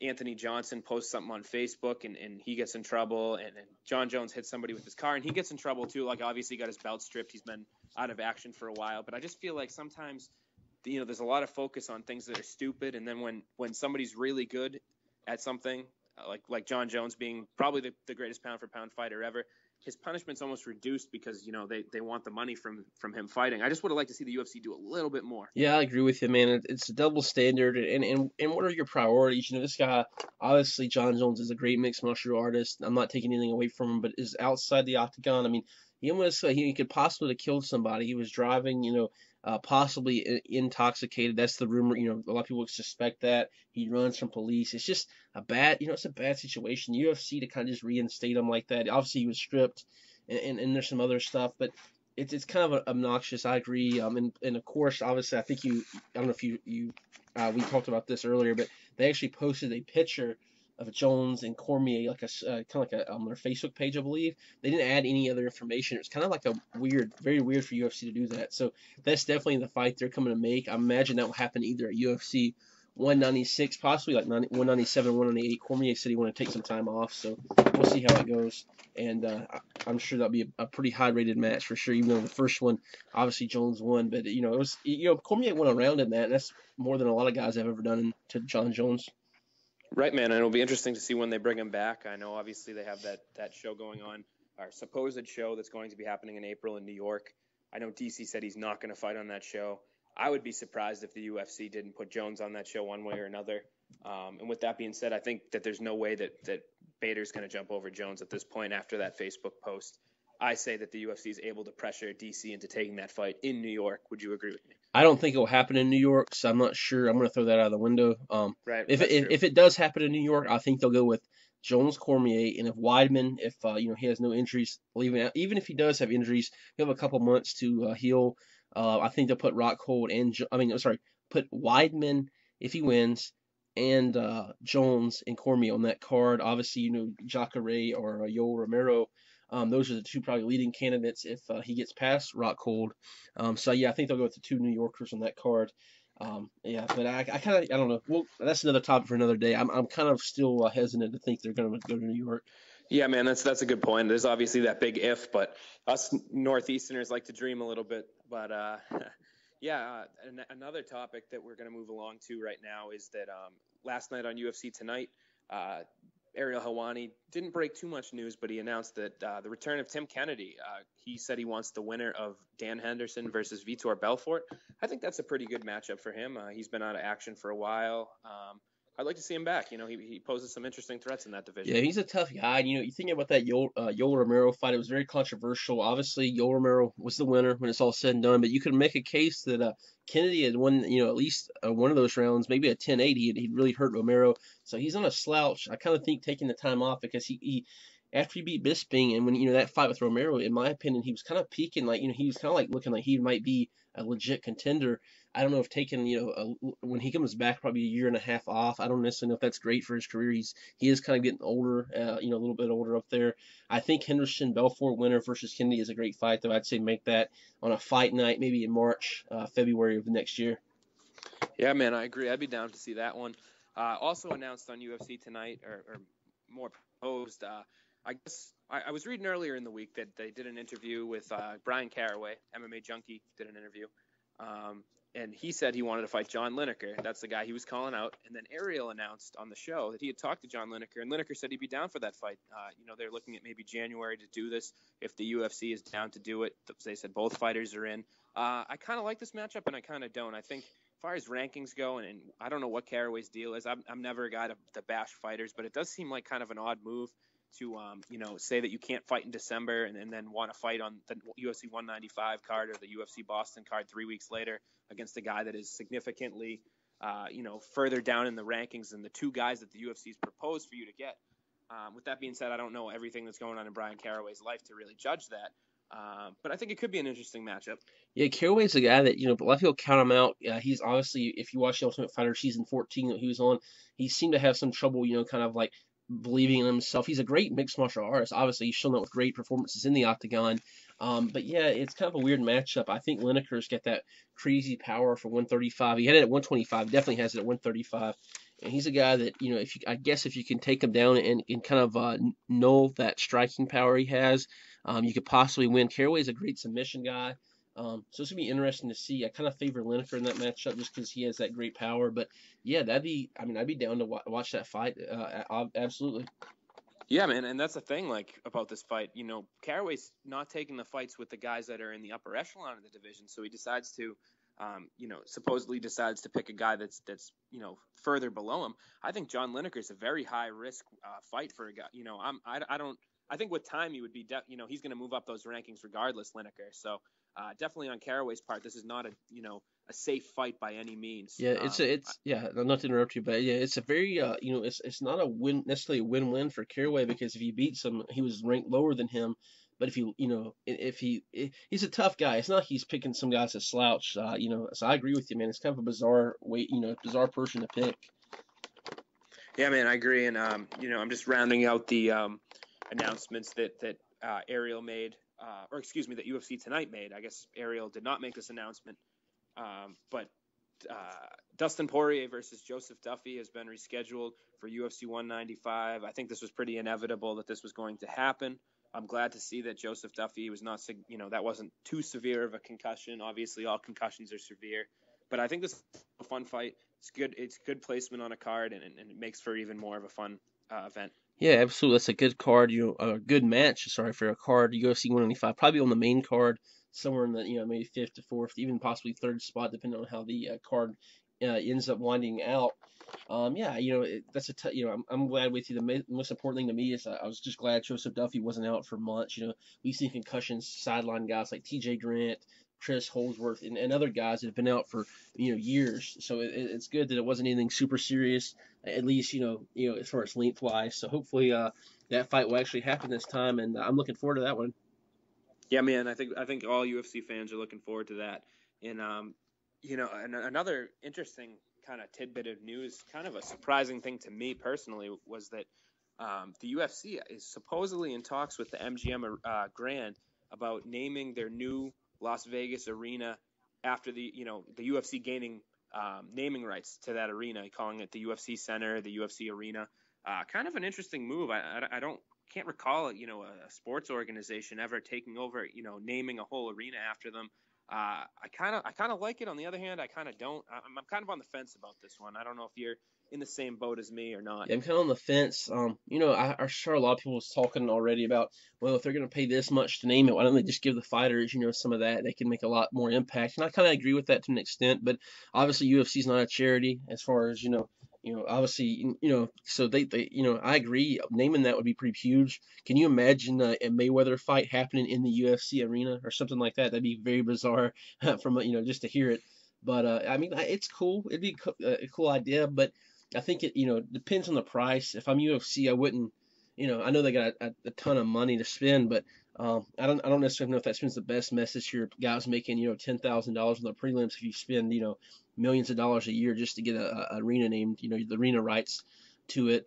Obviously, from at least what I've heard, UFC is going to be hosting at least 2 or 3 events in that arena a year, maybe more. So obviously, having it named after them would be a pretty big milestone.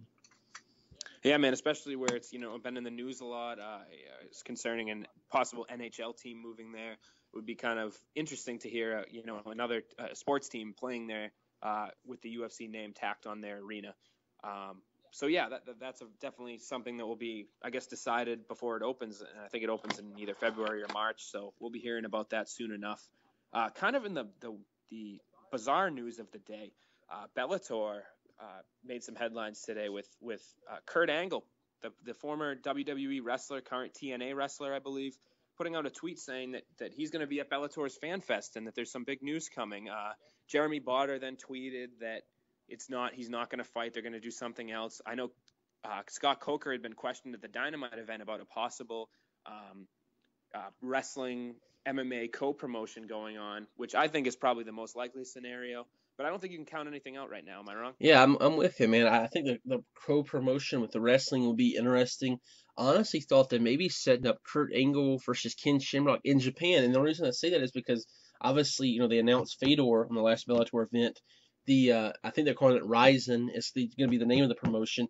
They're sharing, kind of like not maybe a co-promotion, but they're sharing, they're going to be on Spike TV. Obviously, they're friendly with each other.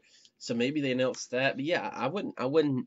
It's people have been complaining about it, calling it bizarro, and I understand that, but you gotta give it to Bellator. They at least keep it interesting. They're not giving us any, not giving us any, they're giving us stuff to talk about on the podcast. But I wouldn't be shocked if it was just a crossover, having a pro wrestling match or something. I'm not really in favor of that. I could probably talk for 30 minutes about why I'm not. I'll just keep it at that. I'm not really necessarily in favor. I know ratings wise, it probably do pretty well. Nolan, what do you think about that? I mean, I know I don't know if you share the same opinion to me. Yeah. I just think that would be kind of a bizarre move. I think that glory in MMA has more of a correlation. Maybe not doesn't pull as big of a rating, but at least they're kind of they're more related. And I think Dynamite was a little bit of a disappointment both in the ratings and as far as the event buzz went and in the reviews of it. I think it just kind of put a damper on everything. I think that the Bellator should stay away from that stuff. As far as the Kurt Angle Ken Shamrock, that would not shock me in the least bit. I am not opposed to seeing that. I know a lot of people like to trash Bellator for everything, but this is what makes them unique, and this is what makes people tune in. They need to do these, bring on, to put on these type of fights in order to gain traction in their more legitimate divisions and their more legitimate matchups. I am not opposed. Shamrock says he's, tweeted a couple days ago that he's got an announcement coming. Angle tweets that he has an announcement coming. That seems like that might be something that, regardless of what Jeremy Botter or any other media member has said they've confirmed, I think it's always going to be on the table. I think sometimes these guys really like to keep it, hidden from the media, and to the extent that they'll say that it's not true. Yeah, So that's pretty much yeah, it. I agree with you, man. And obviously, I wouldn't be shocked to see it happen in Bellator, but I don't know if this was actually, this wasn't really made a newsworthy article, but I was reading about the rise in promotion in Japan. They were talking about doing a senior division, 45 years and older, which is kind of crazy if you think about it. But that's why I thought maybe they might do this fight in Japan. It could be like this. They were talking about bringing in Hoist Gracie and stuff. Obviously, that's more probably fantasy at this point than reality is what's going to actually happen. Who knows? Japanese mixed martial arts has done, has provided us with some of the strangest moments in MMA history. So who knows? But yeah, man, I'm with you. I think something's going to happen. I know people can say they're not going to fight, but man, I feel like there's something. I mean, I don't see them bringing them in just to go to Dave and Buster's for a fan fest. To be honest with you. I agree, man. And the most interesting thing to me about this whole thing was that the article I saw was actually on Spike Sports, I believe, which is kind of, they don't usually do interviews, with Ken Shamrock or anybody like that. So an interesting move on Spike's part to promote that article. But yeah, that's it for Bellator news. Going back to the UFC, tomorrow is a big day. And the Athletic Commission is having their meeting. There's 3 Brazilians that are kind of, in some hot water, all for different scenarios. Kyle Magalhães, I believe, is the first one up on the agenda. He will be addressing his tough finale loss and after the fight actions that when he spit on Josh Salmon, he spit blood at him. I mean, I don't know, how long do you think he should get suspended for? Personally, I say probably 6 months maybe. I'd say 3 months. Being the Nevada Athletic Commission, I'll say they give him 6 months, which would be, I think, February. He probably wasn't going to fight anyway before then. With coming off a loss like that. It obviously was unsportsman, but it was in the heat of the moment, and I'm pretty sure they kind of hashed things out afterwards. It was just heat of the moment. It happens. Two ultra competitive guys in a cage fight. I mean, if there's not something dirty going on, it's probably a little, I think that's gonna be a little bit of a shocker. But yeah, I'd give him 3 months, but I'm gonna lean towards 6 months, like you said. Yeah, man, I agree. We saw with Jason High that incident and other incidents where the referee is pushed or an opponent's hit. They usually don't get more than a year. I think High got a year. I know Ryan Benoit, when he kicked Sergio Pettis after the fight, he didn't even get any time. So I don't see them, knowing the Nevada State Athletic Commission, I don't think we'll see anything too serious from him. But a guy that this is probably the most interesting one to me for tomorrow is Vanderlei Silva is going to be having his hearing, continuation of what went on I believe it was a year ago, the last time that more than a year ago, the last time that Vanderlei met with the commission to discuss the issues with them coming to drug test him running away, that whole fiasco. Man, the more I think about this, the more I think that, that for some reason he's going to get reinstated or he's only going to get a smaller punishment. Do you agree with me, or you think he's done? Yeah, I think he got a lifetime ban, and if I'm not mistaken, because that's what at least I've heard, because he ran from a drug test. Obviously, I'm not a lawyer, but I think there's some holes in that. I don't think he ever technically tested positive for anything, which doesn't. I don't necessarily know if that makes it. You kind of, if you run from a test like they were saying he did, you're kind of guilty by association. But I think he may get a smaller punishment. Maybe suspend him, maybe a year, a calendar year, possibly less than that, because he's been out. I think that was when it actually busted, was like May or June. So that going on at least close to a year and a half already. So he may get another year. But I think he's going to get reinstated, like you said. I think that thing. I mean, obviously it's not as maybe outlandish as the Nick Diaz punishment, but I think that was kind of handled, in my opinion, kind of poorly itself. I don't necessarily know that he deserved a lifetime ban, but we'll see what happens. These meetings are always pretty interesting, as you know, Nolan. Oh yeah, man. Always weird stuff going on, from me so horny playing over the speaker to I don't know, man. All types of weird things go on in those meetings. But yeah, going with the going with the third topic of that meeting is going to be Husamar Palhares.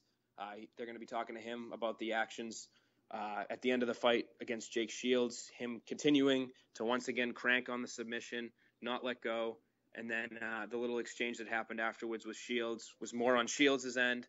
But, that's something, man. I don't like to see that type of stuff. If they don't suspend him for, a year or maybe even more than that, I don't know what they're doing with their jobs. They can't get anything right. Yeah, I think they're going to give him a year, which I think is fair, maybe even more. He's a repeat offender. I think this is his first time. They may not even really, give him too much. Maybe it's just a mistake. But he's been a repeat offender, and he deserves a year. That's basically how I see it. Like you said, if they don't give him some type of severe punishment, that's kind of a joke on their part. And speaking of the athletic commission, and another topic of this week is that apparently Nick Diaz is coming to a settlement with the athletic commission tomorrow during the meeting. I guess a lot of Nick Diaz protesters are going to be going there to have like some type of rally beforehand, and then the commission by law has to have an open discussion with the public if they so choose to. So that's going to be a big thing during tomorrow's meeting. But like I said, Nick Diaz coming to maybe a possible settlement with the athletic commission behind closed doors. Apparently the rumor is that this settlement, if it's reached, which it looks like it's moving towards that direction, he'll be fighting from what I'm reading, he'll be fighting from the start of next summer. That's pretty interesting. I figured they'd probably at least give him 2 years from the positive test, which had been in January, which had been would be January of 2017 would be his first fight. Obviously, from what you said, it looks like it may be before then. I think I don't know, man. It's bizarre. I don't think we've ever seen a punishment so severe, and then as far as for marijuana, and I don't think we've seen such a public outcry for any type of thing in combat sports, really. So I think the public's outcry really will help Nick Diaz in this situation. I think obviously 5 years was a little much. He's a notorious repeat offender, so I do think he should serve some punishment. I don't think he should be let off. A year and a half, say he fights next summer, that's about a year and a half punishment. That's probably severe enough. So I think that's fair, and it'll be interesting. Like you said, who knows? Like you said, these commissions are always this. I mean, some of the stuff you just couldn't make up. You couldn't write some of the stuff that happens from these meetings, so you never know what's going to happen. That's for sure, man. Bringing in more Fight Pass viewers for the wild Pat Lundvall and friends. Yeah, I didn't mean to interrupt you, but it's so so bizarre that they broadcast these. I mean, I understand they have every right to, because it's obviously it's within the law. They can tape it, but to me it's just so weird.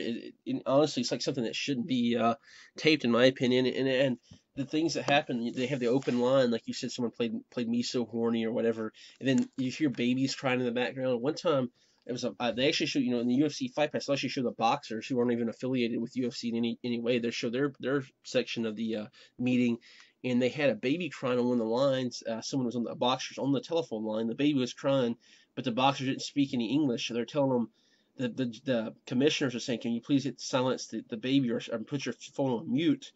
And they didn't know what they're, obviously they didn't speak English, so they're sitting there, and they had to get someone to speak Spanish, and they finally turned it off. It's just, you couldn't make it up. It's so weird.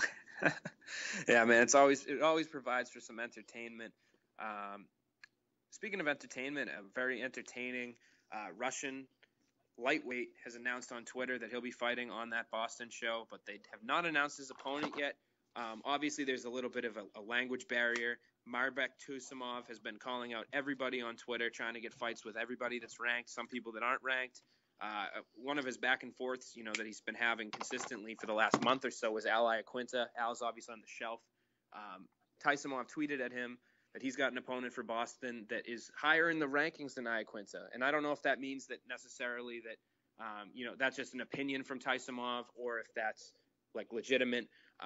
Do you have anybody in mind necessarily that he could be talking about? I know there's a couple guys that stick out to me, but I'll let you go first. I was kind of thinking Bobby Green. I think he's actually lower than Iaquinta on the rankings, but like you said, I don't necessarily know if that's opinionated or the actual UFC rankings he's going by. Bobby Green's a guy that I knew he took some time off.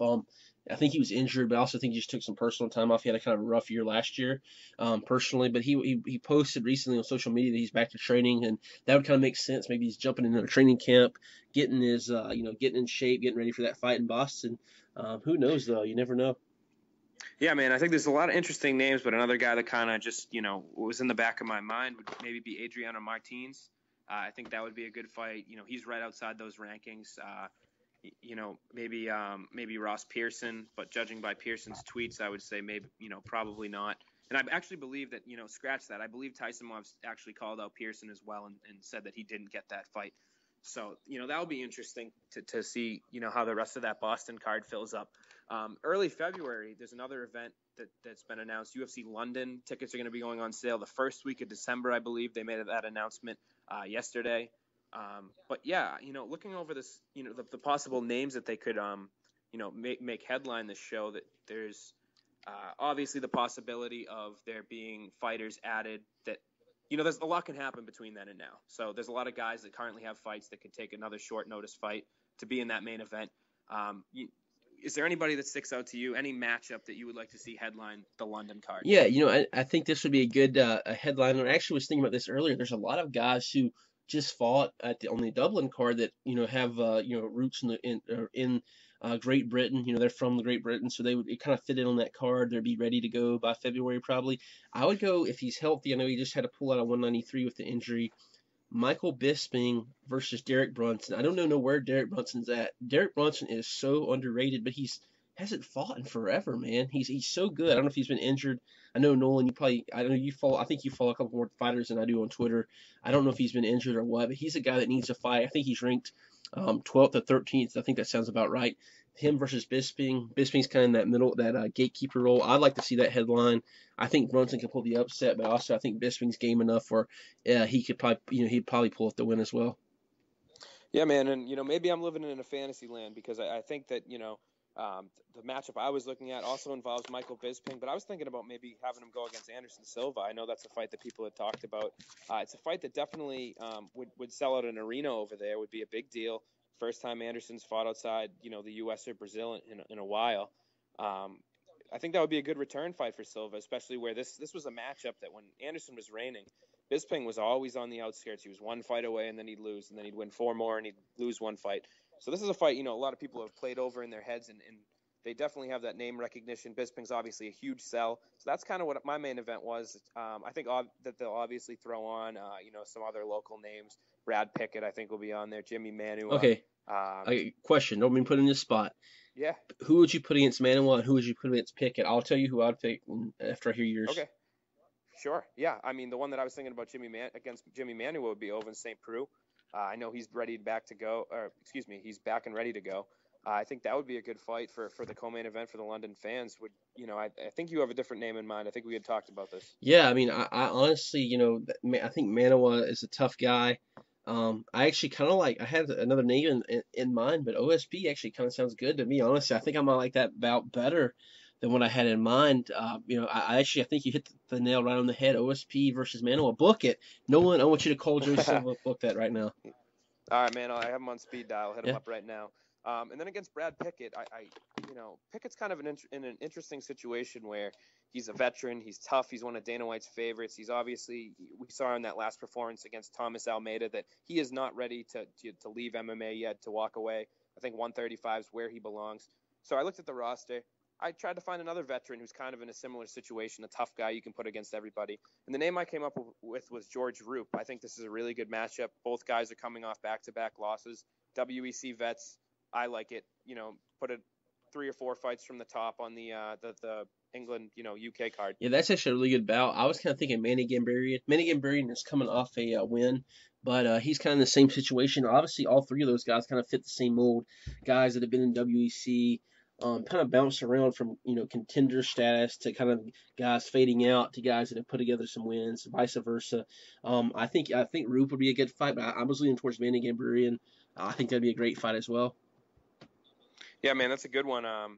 One more name maybe we can talk about that we could make our matchups for. I don't know how much you've thought about it. Would be Tom Breeze. I know that the UFC and Dave Schaller and I don't remember if he was running the press conference, if it was somebody else, was kind of alluding to him being added to the England card. Who do you see him getting matched I could up see him against? fighting a really tough guy who's been around for a while. That's really underrated. Zach Cummings.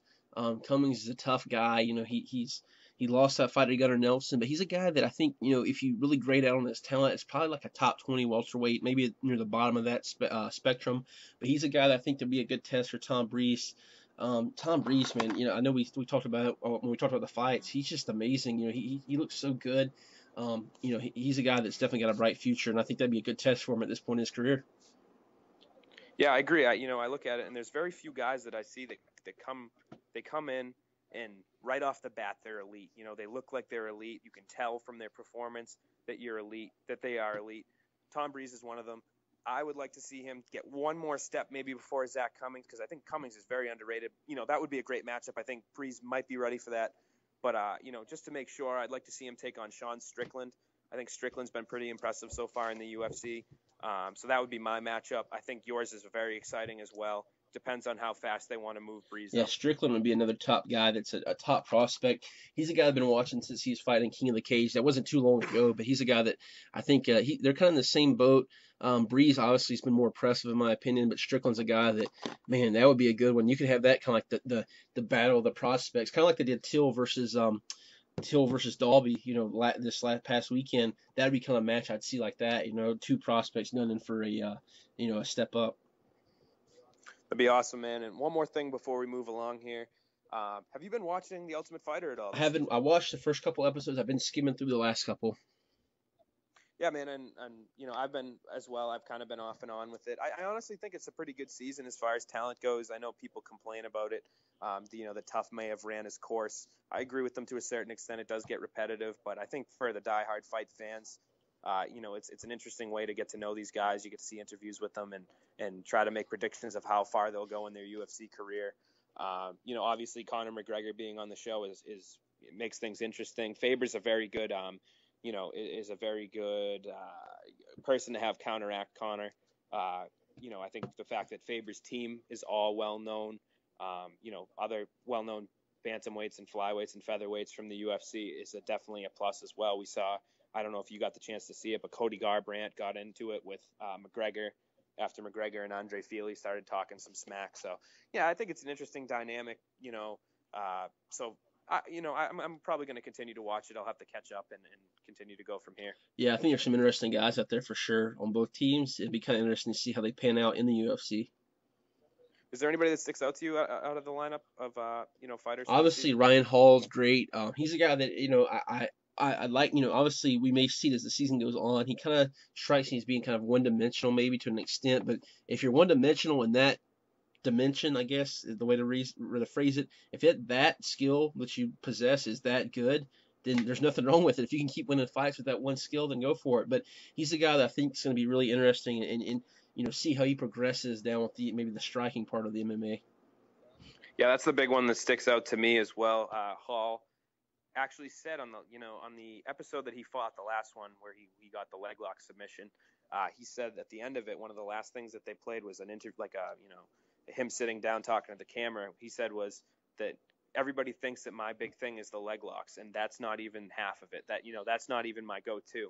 I went back, looked at his record. He's got a lot of submissions, arm bars, and some upper body stuff. So I think he's going to go far in the season. Another big telling thing to me was that, interestingly enough, last week, John Kavanagh flew him out to Ireland to get him to work with McGregor and also put on some seminars at SBG. I think that's very telling that you have the opposing team's coach having a contestant come all the way across, halfway across the world to come train at your gym and with your champion. Yeah, man, that's obviously very telling about how good Ryan Hall is. That Kavanaugh flew him out there. Another guy that kind of struck me as a guy to watch out for, Saul Rogers, who's fighting on Team McGregor. He's one of the few guys I'm kind of I don't get to catch a lot of those those the Cage Warriors and those shows over in Europe, but I know he's a guy I've seen fight before, and he's very talented. I think he's going to be probably the guy to watch out for Team McGregor. Yeah, he was one that stuck out to me with his performance. The one I was really impressed with, and he actually ended up losing, which I was very surprised about, was Mehdi Baghdad. I thought he was going to go far. Apparently not. Maybe somewhere down the line he'll be in the UFC. I know he had a very impressive, he starting out a very impressive career on, I believe it was in RFA, if I'm not mistaken. So hopefully down the line he gets back and puts on some more performances once he's more improved. That should do it actually for our news section. I know it's kind of a slow week for MMA this weekend. Not much going on. I know there's some smaller shows. Anything you want to talk about? Not really, man. It's one of those things that as soon as we record the show, I'll see something like, man, I should have covered that. But no big really shows going on this weekend. You do have Pancrase going on I think Saturday night. I think it's Sunday morning. It'll be our time, like in the 2 a.m. something like that. So that is something you can watch on Fight Pass if you want to get your fix. I'll probably be asleep, to be quite honest with you. I may catch the replay the next day. That's pretty much it, though. Like you said, nothing too big going on. It's Halloween, guys.